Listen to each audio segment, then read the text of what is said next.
नमस्कार दोस्तों, स्वागत है आप सभी का हमारे YouTube channel PCMB digital Gurukul पर। बच्चों, आज मैं आपके साथ केवीपीवाई का सेक्शन 2018 का एसबीएसएक्स बायोलॉजी डिस्कस करने वाला हूं। तो आप देखेंगे कितने नंबर ऑफ ऑक्सीजन एटम्स चाहिए हीमोग्लोबिन को बाइंड करने के लिए। Supposedly this is the first question, तो आप आसानी से जानते होंगे 4, और मायोग्लोबिन के साथ कितना होता है 1। सेकेंड क्वेश्चन अगर हम लेते हैं, BT toxin produced by bacillus thuringiensis does not kill the producer because the toxin is. और ये कौन सा क्वेश्चन है? सेक्टर नंबर 16 का क्वेश्चन है, 11th क्लास का। मैं इस पे भी तीनों सेल में 2017-18-19 में कौन से टॉपिक्स ज़्यादा आए हैं मंडे ट्यूसडे तक एक वीडियो लाऊंगा, जैसे एसए सेक्शन के लिए लाया था। BT toxin does not kill the producer because the toxin is.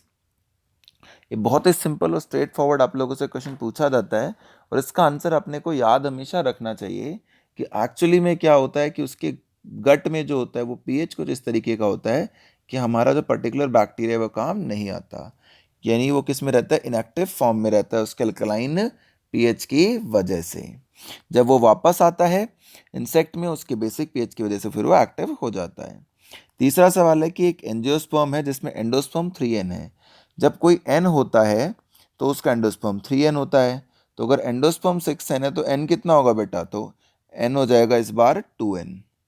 ठीक बात है, यानी कि 3 टाइम्स होना चाहिए इससे एंडोस्पर्म नॉर्मल से। तो अगर ये है तो इसका 1/3 2n, और अगर ये 2n है, गैमेट 2n है, तो पेरेंटल जनरेशन कितनी होगी? 2n into 2 4n।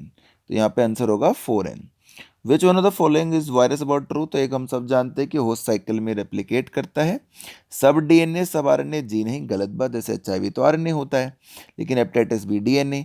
All virus contain protein code, जी नहीं। तो यहाँ पर वायरस जैसे हमने प्रोटीन्स भी हम जानते हैं। ये कौन सा चैप्टर का क्वेश्चन है? Chapter number 2 class number 11th। ये कौन सा है? Chapter number 13 class number 11th biotechnology. Mitochondrial cristae जो होते हैं बेटा, ये तो बहुत ही पुराना क्वेश्चन है कि इनर मेम्ब्रेन ऑफ फोल्डिंग पर ये लोग प्रेजेंट होते हैं। तो ये तो बहुत ही आसानी से मार्क कर सकते थे। नाइट्रोजनस एंजाइम क्या करता है? तो नाइट्रोजनस एंजाइम नाइट्रोजन को फिक्स करता है, नाइट्रोजन को कन्वर्ट करता है इनटू अमोनिया। तो आप वो वाला ऑप्शन यहाँ पर ढूंढेंगे तो आपको आंसर डी मिलेगा। ये ग्राफ दिखाया गया है और कहा गया है कि मेजर पिगमेंट की कंट्रीब्यूशन, मेजर पिगमेंट कौन सा होता है? Chlorophyll A. With the wavelengths दिखाया गया है कि 600 से 700 के आसपास मैक्सिमम, और स्टार्टिंग में मैक्स, बीच में डाउन। तो अगर आप इनसे कंपेयर करोगे कौन सा ऐसा कि स्टार्टिंग में थोड़ा सा ज़्यादा और बाद में भी, तो ये वाला ग्राफ आपको मैच करेगा। यहाँ पे स्टार्टिंग में कुछ नहीं है, या स्टार्टिंग में तो एंड में कुछ नहीं है, या मिडल में सब कुछ है। तो इस सवाल का जवाब होगा ए। उसके बाद आपसे क्वेश्चन किया गया कि नॉर्मल सेल्स के अलावा कैंसरस सेल्स में कौन सी प्रॉपर्टी ऐसी होती है जो लॉस हो जाती है? तो बेटा नॉर्मल सेल्स में क्या होता है कि जब एक सेल दूसरे सेल को टच करता है तो दूसरा सेल उसके कॉन्टैक्ट इनिबिशन शो करता है, यानी वो अपने अंदर मल्टीप्लाई नहीं करने पड़ता, but this property is lost. Ma'am इन दोनों से हमें कोई लेना देना था। मेम्ब्रेन फ्लूइडिटी हमने प्लाज्मा मेम्ब्रेन मॉडल में पढ़ी होती है कि किस तरीके से लिपिड्स मूव करते हैं प्लाज्मा मेम्ब्रेन में। Which of the following gases is produced during fermentation by yeast? East की फर्मेंटेशन में कौन से गैस प्रोड्यूस होती है? तो भाई इसकी फर्मेंटेशन में होता क्या है दोस्तों, हमें मालूम ही होगा कि फर्मेंटेशन के अंदर पायरुविक एसिड जो होता है वो कन्वर्ट हो जाता है इथेनॉल एंड CO2 में। तो यहाँ पे CO2 आपको दिख रही होगी। सीरम प्रोटीज क्यों कहलाता है बच्चों? तो भाई सीरीन प्रोटीज इसलिए कहलाता है क्योंकि सीरीन रेजिड्यू होता है उसकी एक्टिव साइट पर। Require serine for their activity, have serine residue at their active site. तो सीरीन रेजिड्यू होने के कारण ही ये कहलाता है बेटा, याद रखिएगा। मैक्सिमम नंबर ऑफ जीनोटाइप्स क्या होंगे इसमें? तो देखिए इसमें टॉल अराउंड एक करेक्टर ये और एक ये, तो दो ही बन सकते हैं। तो हम जानते हैं 2n फॉर्मूला होता है, तो 2 यहाँ पे आंसर होगा 4। Which of the following is true with respect to human ovary? तो ओवेरी के अंदर कॉर्पस ल्यूटियम जो होता है बेटा वो प्रोजेस्टेरॉन से बनता है, जो इसको प्रेगनेंसी हार्मोन कहते हैं। और एस्ट्रोजन जो होता है सेकेंडरी फॉलिकुलर लेयर, यानी कि FSH ग्राफिन फॉलिकल से बनता है। यही स्टेटमेंट यहाँ पर ठीक है, साफ साफ मैं आपको बता रहा हूँ ये बात। तो देखिए कितने क्वेश्चन हो गए भाई हमारे, 10 हो गए थे। अब हम कह सकते हैं हमने 11th क्वेश्चन कर लिया और 12th क्वेश्चन भी कर लिया। Which one of the following is incorrect with respect to human antibodies. तो बेटा ह्यूमन एंटीबॉडी बी सेल से बनती है या प्लाज्मा सेल्स, तो टी सेल तो नहीं होगा, तो गलत आंसर तो यही है। They neutralize microbes, yes. They are made up of 4 peptide chains, yes, 2 heavy and 2 light. Milk contain antibody, yes, IgA। तो आंसर होगा बी, जो कि इनकरेक्ट है। Concentration of NaCl isotonic, glucose की बोतल पे आपने बहुत बार ये स्टेटमेंट लिखी हुई जरूर देखी होगी कि 0.9% होती है आइसोटोनिसिटी में। ह्यूमन ब्लड सेल से। Which one of the following statement is true about Golgi apparatus. सिर्फ एनिमल्स में फाउंड करता है, it is found only in animals, जी नहीं।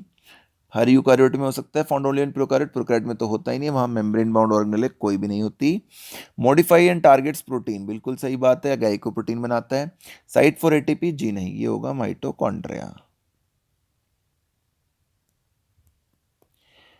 15 CGD disease, transmission disease caused by. तो बेटा ये एक जेनेटिक डिसऑर्डर होता है, मिसफोल्डेड प्रोटीन से होता है, ब्रेन डिसऑर्डर होता है, मेमोरी वगैरह की प्रॉब्लम आ जाती है।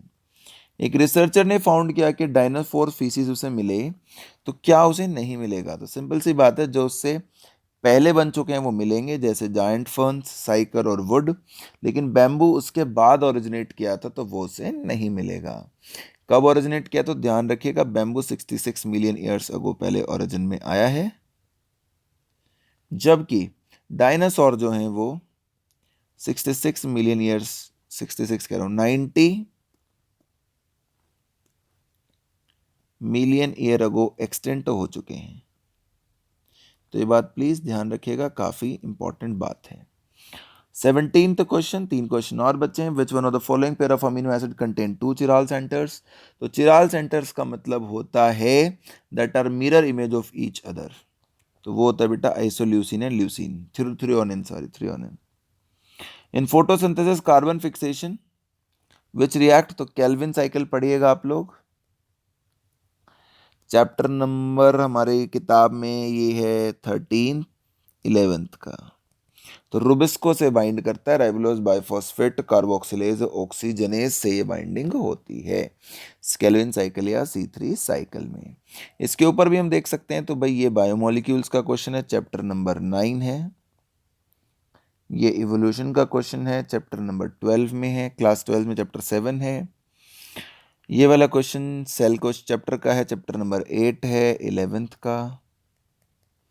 तो इस तरीके से आप क्वेश्चंस भी चेक कर सकते हैं। ये चैप्टर नंबर 8 है 12th का, ह्यूमन हेल्थ एंड डिजीज।